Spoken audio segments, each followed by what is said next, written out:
Tensions flare up in East Jerusalem Al-Quds following a violent kidnapping and murder of a Palestinian teenager from Shuafat refugee camp.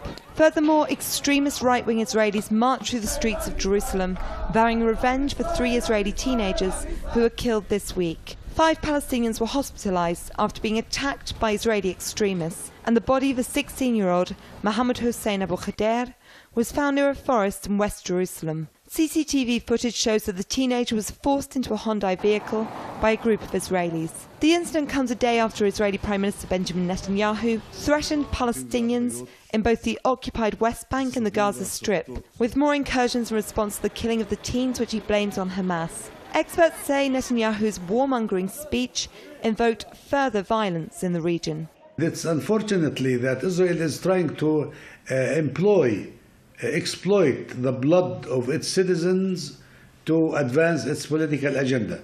Netanyahu stressed on 3 points during a press conference on Tuesday. He said the Israeli forces would search for the killers in the West Bank, would weaken Hamas infrastructure, and would operate against the resistance movement in the Gaza Strip. The Israeli incursions in the West Bank over the past 18 days have been slammed by international human rights groups, including Amnesty International. Israel has been accused of imposing a number of measures that clearly constitute collective punishment on Palestinians in the occupied Palestinian territories. Riots have broken out in East Jerusalem Al-Quds as Palestinians remain furious at the latest killing of a Palestinian teenager. Israel's heavy-handed tactics and collective punishment is a direct violation of the 4th Geneva Convention, which clearly states that no civilians should be punished for a crime that he or she did not commit.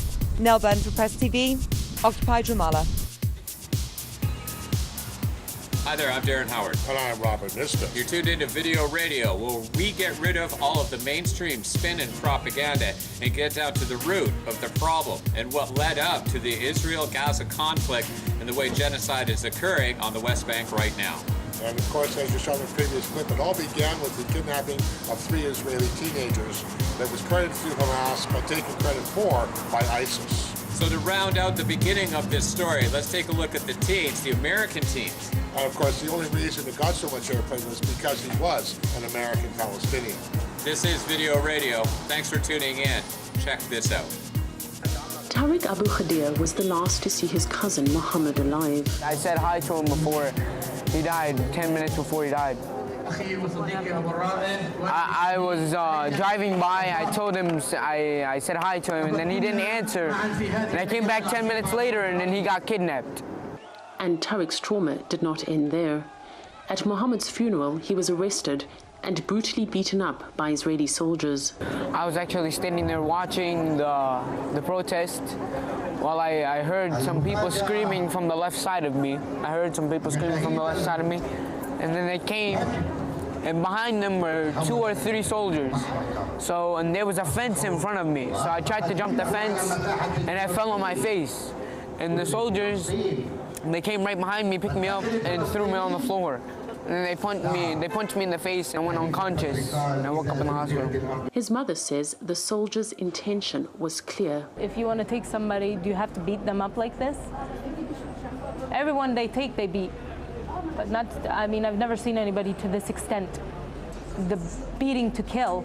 It's not the first time the IDF has faced this kind of criticism. We've documented many cases where Palestinian youths were beaten by border police and by the army. It's rare for these attacks to be filmed, but it's not rare for them to happen. Bet Selem has on its books hundreds of cases of the security forces using violence against Palestinians, but most were closed without any measures being taken against the soldiers or police involved. The Israeli police say the footage of Tariq being beaten up was heavily edited and altered and does not represent events accurately. Nonetheless, tensions between the two sides continue to simmer, and many fear it's only a matter of time before an already tense region will be pushed over the edge. Paula Sleer, RT, Jerusalem. So we saw it in Tunisia and we saw it in Egypt. When teens get killed, people get totally outraged. And what happened, the Israeli response, the Gaza responses that followed after that one, we can understand because it's our young people that are getting caught up in it. Well, of course, Hamas retaliated because of the intense provocation Israel instigated with the house raids, the arrests, all the stuff that went on around the kidnapping of the teenagers. Later on, we're going to be talking about some of the ground movement that's occurring. We're talking, though, about all of the missiles being fired and the little imbalance that's occurred. Yeah, prepare to be outraged by this clip. Israel has bombarded Gaza with dozens of airstrikes in retaliation against the Islamist group Hamas, which it believes to be behind the killing of 3 Jewish teenagers. This is footage of the funeral of the youngsters that were abducted more than 2 weeks ago and found dead early this week in the West Bank. Their deaths have also sparked a firestorm in international media. That sense of anger and that sense that there will be some retaliation for these deaths is becoming increasingly apparent. Israel has promised to make Hamas pay for the murder of 3 teenagers found dead on Monday. Well, in his letter of condolence, President Obama described the killing of the Jewish boys as a senseless act of terror against innocent youth. Meanwhile, the killing of a Palestinian teen abducted and slaughtered overnight in East Jerusalem in a suspected revenge attack has gone largely unnoticed, as well as the killing of an 18-year-old Palestinian by Israeli troops during a raid in the West Bank.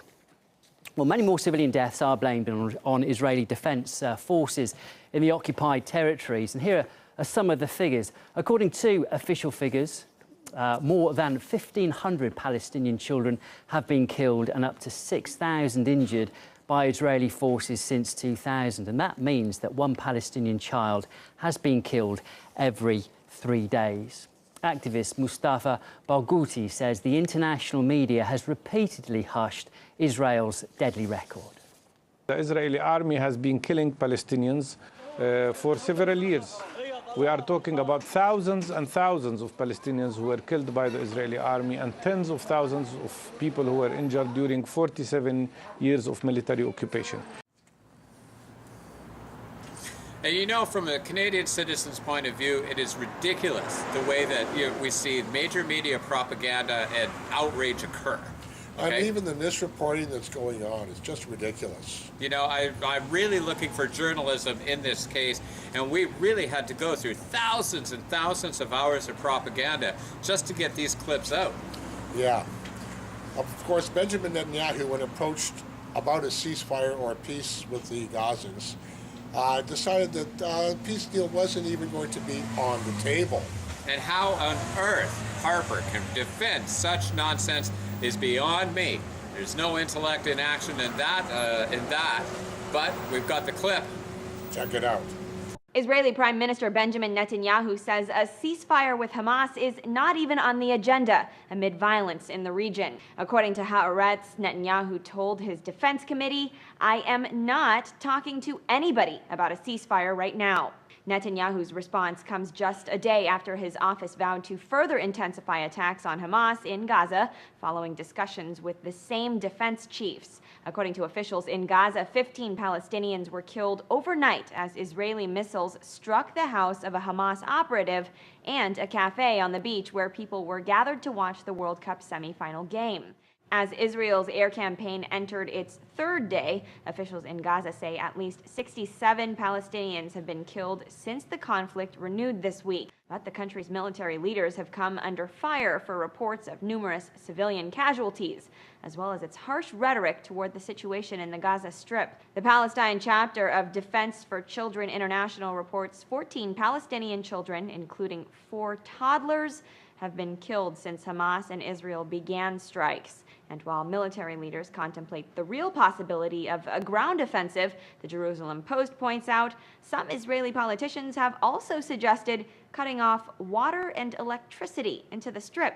While Netanyahu quickly dismissed such an idea, the Times of Israel reports members of his defense committee have asserted they want to hit Hamas hard in order to deal a long-term blow to the group's military infrastructure. According to Israeli officials, militants in Gaza have fired some 350 rockets into Israel since the operation began on Tuesday. Rockets continued to fly from the Strip toward towns like Tel Aviv Thursday, with one rocket reportedly intercepted by Israel's Iron Dome missile defense system. For Newsy, I'm Christina Hartman. Okay, so this is taking a look at things broader. Okay? It certainly is. And And, you know, we really want you to do your research on this. Start adding up the death toll that's occurring over in Gaza right now by this indiscriminate bombing, them taking out hospitals. You know, actually, what's going on, as they're saying, no ceasefire? I mean, come on. Where's democracy here? Where is diplomatic action? However, CBS News got themselves in a bit of hot water. I think it was ABC. Week. No, CBS? CBS. Sorry. Okay, checking my facts. I could be wrong. It could be a... Jesus, does she work for ABC or CBS? I think it's ABC, brother. I wrote down ABC. Okay. Okay. I think they would have fact-checkers working for Diane Sawyer. During the latest siege on Gaza, Western media coverage has been downright shameful. While misleading headlines framing the violence as one-sided is dangerous enough, nothing compares to the blatant misdirection displayed by ABC's Diane Sawyer last night. We take you overseas now to the rockets raining down on Israel today as Israel tried to shoot them out of the sky. All part of the tinderbox, Israelis and Palestinians, and here an Israeli family trying to salvage what they can. One woman standing speechless among the ruins. See, the only problem with this broadcast was that the photos Sawyer showed of bombed out buildings and Israeli families trying to salvage the remnants of their homes were actually Palestinians in Gaza City. Now, thankfully, there's been so much outrage over this egregious mistake that ABC has already issued an apology online and claims that it will make another one on air. But how many people will see the correction? How many watching that report saw those horrifying images and thought, wow, look at how much damage Hamas rockets are doing? See, photos of Israeli homes being destroyed in a similar fashion simply don't exist. And whatever damage is done by rockets pales in comparison to Israel's aerial bombings. Yes, we all make mistakes, but this is not just a common or excusable mishap. As journalist Rania Kalik explains, Sawyer's bald misreporting reflects either a deliberate lie by ABC News or willful ignorance so severe that Palestinian death and misery is invisible even when it's staring ABC producers square in the face. Death and misery, which by the way now amounts to at least 90 Palestinian deaths, according to the Gaza Health Ministry, and over 339 injured at the time of this broadcast, while 2 Israelis have been injured as a result of the rockets. But you won't hear this disproportionality reported in the Western press because Palestinian deaths are just another inconvenient truth. So this is a major news organization that used to pride itself in presenting facts. Yeah, I remember people used to run when the news team showed up. Yeah, but now, well, the news team shows up just to repeat the propaganda of whatever power company or government happens to be spewing off propaganda. And of course, it does kind of reflect the worldview of the U.S. media. Yes, and the worldview of the U.S. media, or the Americans themselves, as just being puppets of the Zionist regime in Israel right now, is pretty accurate, and we're going to continue reporting it. I am Darren Howard. And I am Robert Nisbet. This is a non-propaganda look at the conflict over in Israel and Gaza and the genocide that's occurring. Coming up next, we're going to be talking about airstrikes at a disability center.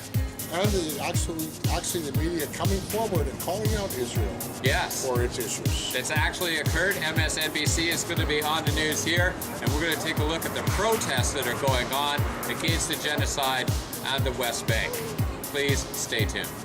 And now to those questionable ties between Israel and Iran. U.S. officials tell NBC News deadly attacks on Iranian nuclear scientists like the one last month in Tehran are being carried out by an Iranian dissident group that is financed, trained, and armed by Israel's Secret Service. The Iranian group has long been designated by the U.S.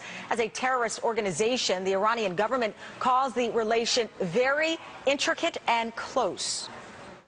Israel's involvement is 100%. What they are doing with the recruitment and others who place them. This is an Israeli plot, a dirty plot, and it doesn't have anything damage to our nuclear capability.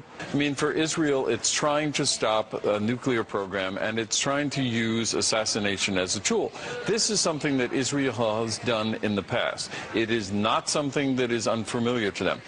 For the People's Mujahideen, according to the U.S. officials, what we're seeing here is an opportunity for them to combine with Israel's biggest external enemy and attack with impunity at the core of their nuclear program.